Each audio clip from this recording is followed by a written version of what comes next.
Hello everybody, this is the price of silver. You all know we had a huge run up, which we have actually talked about quite a lot, right? During this phase here, the phase of building patterns, double pressure, pressure, pressure.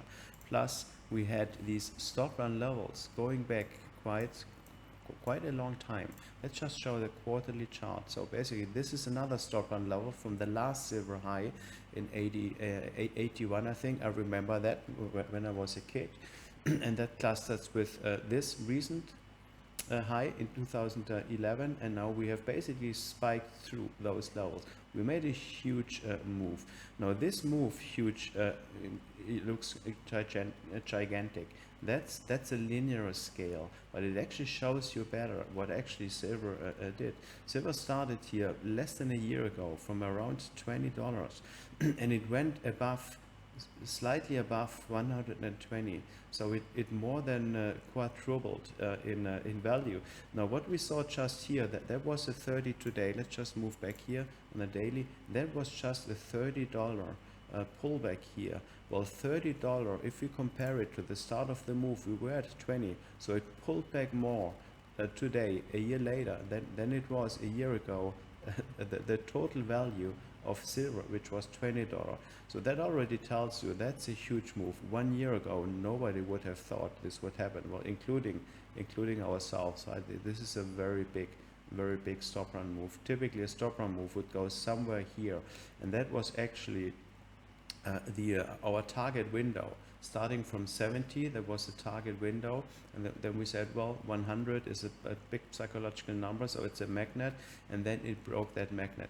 So this is our target window, and we beautifully reached that and reach the top of the target window and then make a spike, right? That's a stop run level above the 100, a very big number.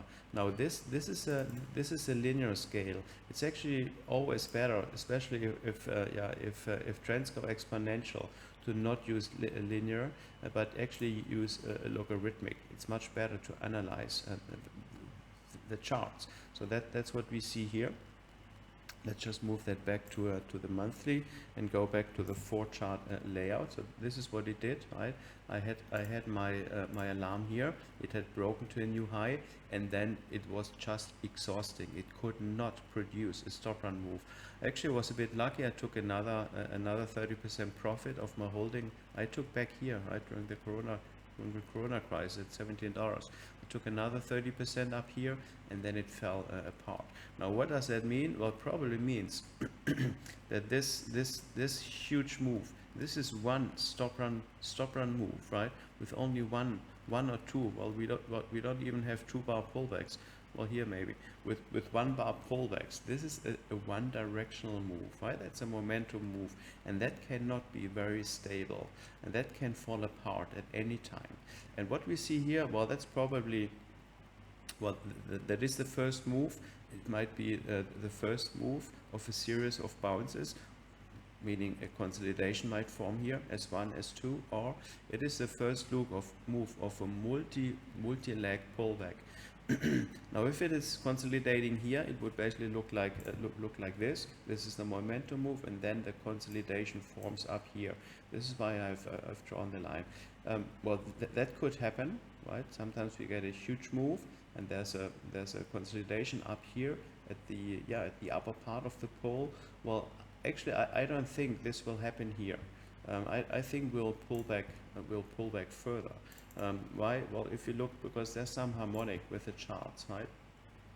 If you look at this chart, the monthly chart, I doubt that we have a consolidation up here. That would be very high because we've moved very high, right?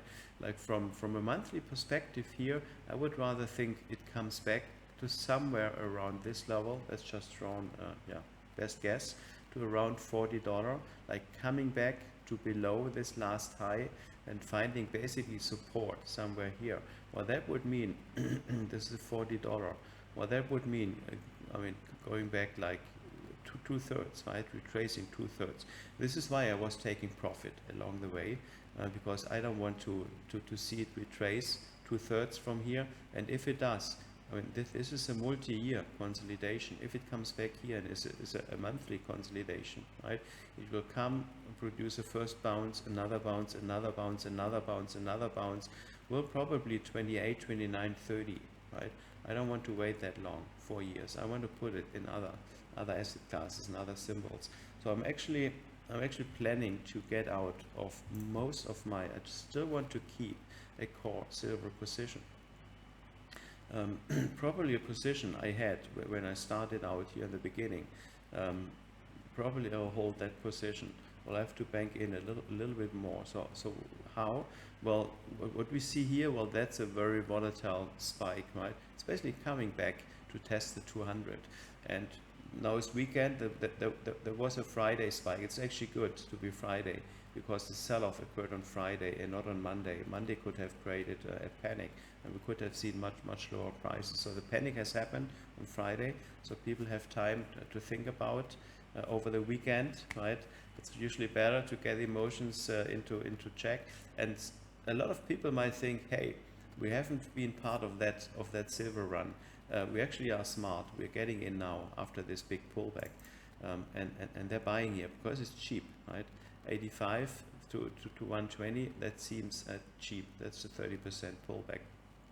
And they've got their stop here, obviously, which nicely clusters with this. They might even have their stop where I have it here right now, right? And well, that's a mistake, I think. But it will lead to a bounce. We might bounce to the 100. Well, somewhere here, I would get rid of my other positions, and I've still a very nice like averaged out exit because I exited already twice. And then this is what I'm looking for, a bounce, a dead cat bounce, basically to say, hey, it was a great run. I still think there's potential with silver to go to 200, right, at the end of the super cycle trends, but time is basically running out. It might be even after this 2032, 2035 year. I think that there are better opportunities after this hugely big stop run move. That requires a pause, right, to rebuild strength.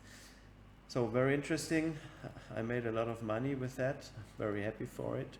I know some of you did a lot of money too, or you've capitalized on. Doesn't need to be a lot. There will be a lot more of moves like that. Now a similar thing happened here. We see the retracements, right? Gold minus 11, platinum minus 20, palladium, even copper. Now it's basically hitting all metals, and I think it's the same is true for gold, because gold had a huge stop run move too. It's way overextended on the quarterly chart, and it's due for a healthy refresher, pullback. Platinum, well, platinum was actually nice to actually create a big move. Well, that is a stop run move, just slightly testing the consolidation high. It might actually be over here, right? And I had some calls here. I only have one call left. I sold those somewhere here with some profit, and I'm probably exiting those because I don't believe that palladium will now take over and produce a big move. It's basically over, I think. But market will tell. Now copper has not moved yet. Let's see whether copper can actually uncouple, disconnect from gold and silver, and produce a nice steady up run. So that would be an alternative. But precious metals, these three precious metals, I think it's over, and I'm looking for a bounce, a nice bounce to get out. You can trade bounces on a lower time frame because it's basically a technical bounce. It can be traded on a 1 minute, 5 minute, 15 minute chart because that might take a couple of days. This bounce back to moving averages, and then later it can be traded short, right? Silver, for example, gold, because we're looking here for a pullback back into the 21 moving average. It can fall. It can fall very hard and deep and overshoot, right?